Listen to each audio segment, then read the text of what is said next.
터지도록 매를 얻어맞은 것이 이 때문이다. 그러나 여기가 또한 우리 장인님이 유달리 착한 곳이다.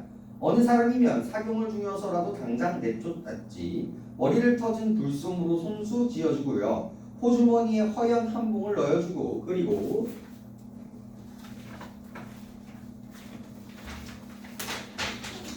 올 가을에는 꼭 성례를 시켜주마. 암만 말고 가서 뒷골에 콩과시나 얼른 갈아라 하고 등을 뜯어줄 사람이 어디냐 하고 등을 뜯어줄 사람이 누구냐. 나는 장인님이 너무나 고마웠어. 어느덧 눈물까지 났다. 점순이를 남기고 내쫓기려고 하더니 뜻밖의 말을 듣고 빙장님 인젠 다시는 안 그러겠어유 이렇게 맹세를 하면서 불야사랴 지게를 들고 일터로 갔다. 그러나 이때는 그것을 모르고 장인님을 원수로만 여겨서 잔뜩 잡아당겼다. 그러면서 오늘 아침이 아니라 정확히는 표현이 되고 있지는 않지만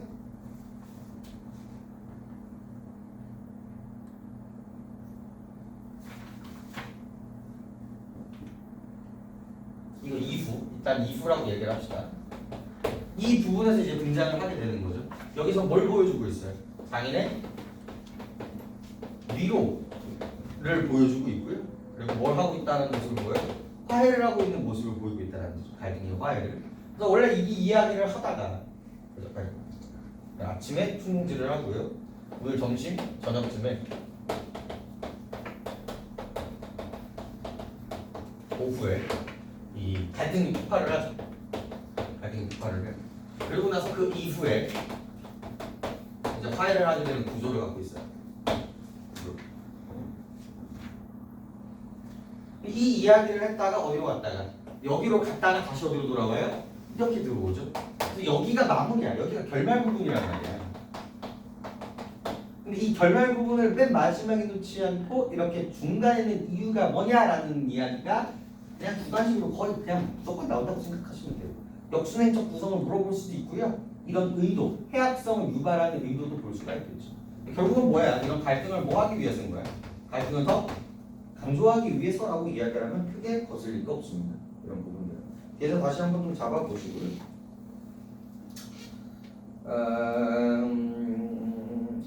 그 다음에 야 이놈아 놔라 놔. 장인님은 햇솜질을 하면서 솔개미의 천 닭개 소리를 연신 질렀다. 이게 속담이랑 관용적 표현을 쓴 작품이라는 것도 특징이에요. 적어놓으세요. 속담, 관용적 표현을 사용하였다. 동그라미 칠 수 있어야 됩니다. 놓긴 왜 이왕이면 호되게 혼을 내주리라고 생각하고 짓궂이더 댕겼다마는 장인님이 땅에 쓰러져서 눈에 눈물이 핑 도는 것을 알고 좀 겁도 났다. 할아버지 놔라 놔 해서 옆에다 적어보시죠. 호칭의 부적절성.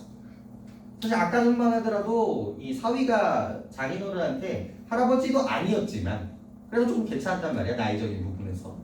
하지만 여기서 장인님이 사위한테 새파랗게 젊은 애한테 할아버지라고 이야기를 하고 있죠. 해악성이 가장 극대화되는 부분이라고 생각하시면 됩니다. 옆에 적혀있죠. 해악의 최고조가 되는 부분을 찾으라고 하면 이 부분을 찾으시면 돼요.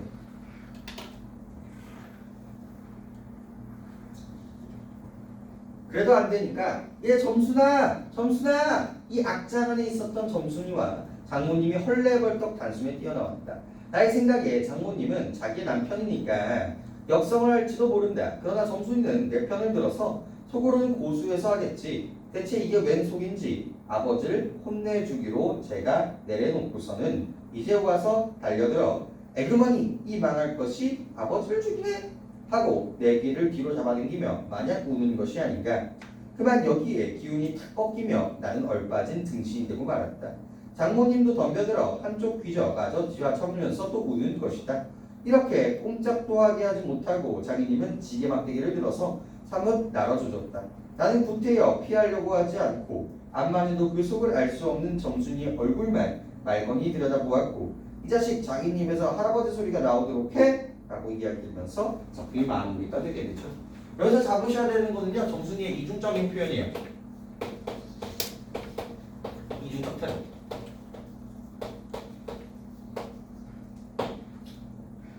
그래서 뭐야?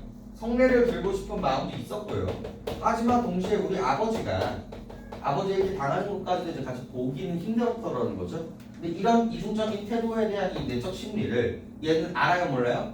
모르는 거예요. 우리는 알고요. 그럼 뭐 유발이야?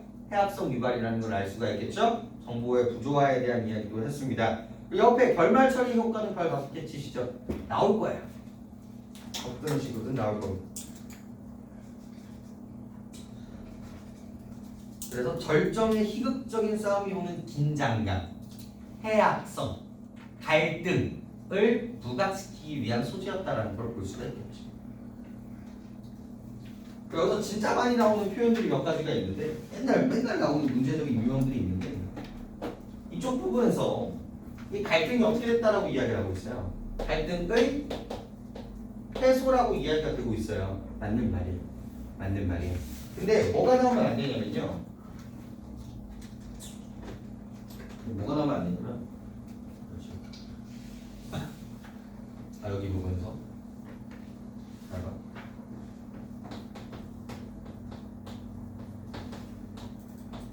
이거 동그라미예요. 동그라미. 근데 완전한 갈등의 해소는 X입니다. 왜냐면 어차피 뭐가 이어질 거 우리가 알고 있으니까. 이런 사건들이 뭐 할 거를 봉복이라는, 그리고 이 아이가 아직 4살이나 남았다라는 근거들을 통해서 계속 연속될 거라는 걸 우리가 알 수 있다는 거죠. 그래서 여기 뭐가 붙어야 되냐면요, 원래 일시적이 붙어야 돼요. 갈등의 일시적 해소가 맞는 말입니다.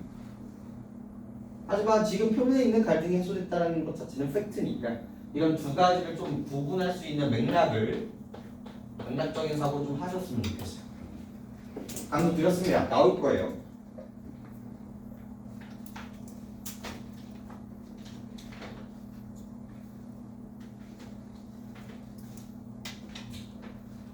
됐죠? 자, 그래서 36페이지 넘겨보시고요. 36페이지를 가서 이거 그냥 그대로 제발 외워주세요. 그냥 암기하는 거야. 이해하려고도 하지 마요. 이해를 기반으로 외우는 거예요. 한 문제가 나올 겁니다. 그래서 얘네들이 시작하는 그 단어들 있죠. 어저께, 작년, 그저께, 어젯밤 이런 단어들 있지? 그런 단어들을 조금 기억을 좀 해주셨으면 좋겠고요. 공간감과 함께 시간감까지도 이제 구조화를 해가지고요 만들어 주세요. 그렇게 보시면 될 것 같고요. 그리고 이제 교과서 여기도 이제 오늘 뭐 굳이 얘기를 하자면 이렇게 되겠죠. 오늘 점심, 오늘 저녁. 뭐 정확하지는 않지만 이 오늘을 이렇게 3단계로 쪼개달라는 얘기예요. 오늘을 3단계로.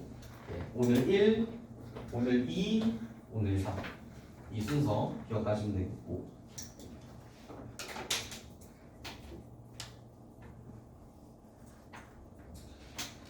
그래서 역수행적 구조라는 거는 어떤 식으로든 나올 거니까. 그래서 이제 고전 소설 같은 거랑 이제 비교하면서 순행적 구조라는 이야기와 좀 비교 분석할 수 있습니다.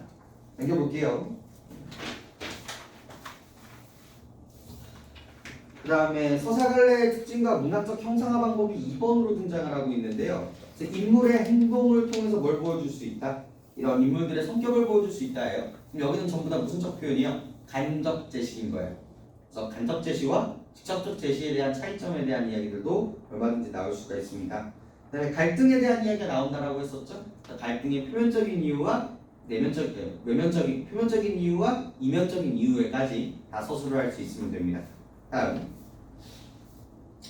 3번 볼게요. 보기는 소설적 배경이 되는 설명입니다. 그래서 이를 참고하여 소설적 배경이 작품에 어떻게 반영이 되었는지를 알아보자라고 이야기를 하는데 이쪽은 1930년대의 농촌은 지주 마름 소작인의 지배구조가 형성되었던 시기입니다. 이 작품은 이러한 지배구조가 일으킨 폐해를 해학적으로 그려냈죠. 그리고 대릴저해제를 기반으로 어리숙한 사회를 착취하는 장인의 모습을 그림으로써 혼내 문화의 부정적 단면까지도 보여준다고 볼 수가 있죠. 하나 더 추가해야겠네요. 그 당시 혼내 문화의 부정성. 혼내 문화의 부정성 이렇게 생각해 주시면 좋겠어요.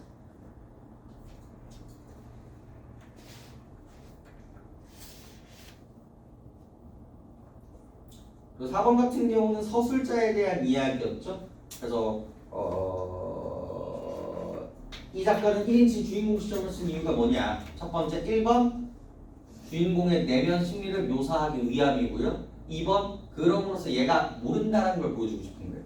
어리숙한 이 사람의 감정, 성격을 보여줌으로써 해악성을 유발하고 싶었던 거죠. 그 얘기를 좀 할 수 있으면 되고.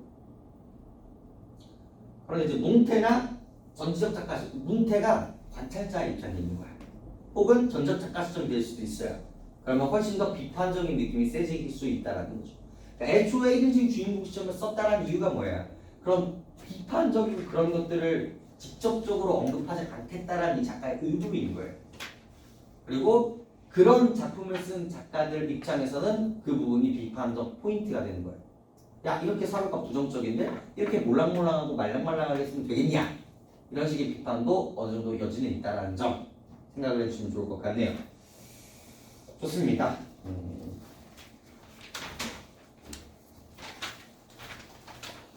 39페이지 볼까요? 39페이지 보면요. 여기가 가장 비정상적인 활극이 벌어지는 부분이라고 했었죠. 해악성이 극대화되는 부분이고요. 그리고 김유정 소설의 문체적 특징은 생각보다 많이 나오는 편입니다. 별표 치시고 기억을 해주세요.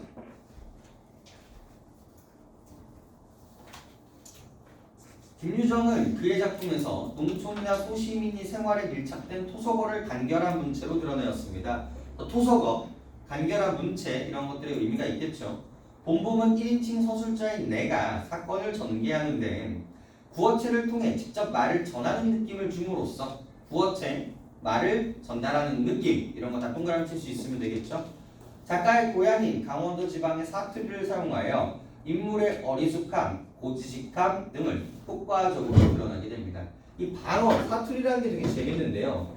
인물의 특성을 부각하는 역할을 해요. 그러니까 나쁜 사람이 사투리를 쓰면요, 그 사람의 나쁜 면모가 부각이 되고요. 착한 사람이 사투리를 쓰면요, 그 사람의 순박함이 부각된다라고 보시면 됩니다. 이 작품에서는 두 가지가 전부 다 쓰였다라고 보시면 되겠죠.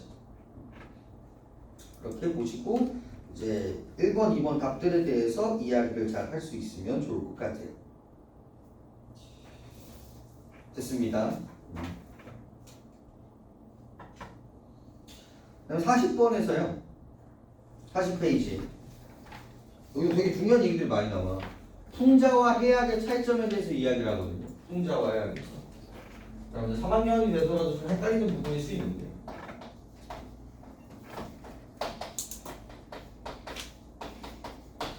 사실 해악 안에 풍자가 있다고 생각을 하시면 돼요.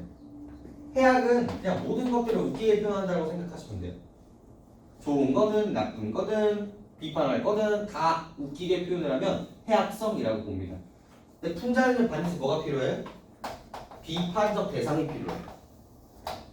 비판적 대상. 여기 있는 장인어른 이런 것들을 해악적으로 표현하는 걸 뭐라고 표현할 수 있어요?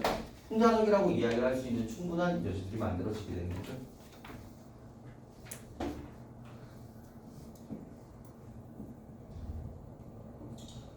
그리고 그 아래에 있는 본범의 해악성 별 5개, 오늘 하는 것 중에서 제일 중요합니다.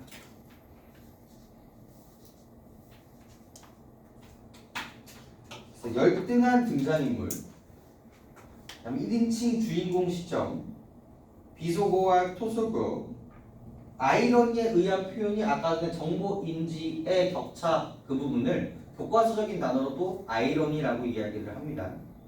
그리고 대상에 대한 연민 역시도 해악성적인 부분에 들어가요. 원래 이 연민 같은 건 좀 애매한 부분이긴 해요.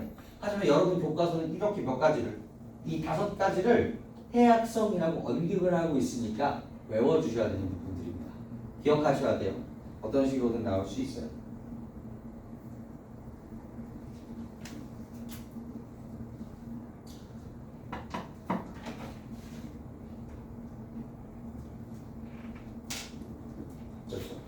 그 다음 작품은 이제 코춘대길이라는 건데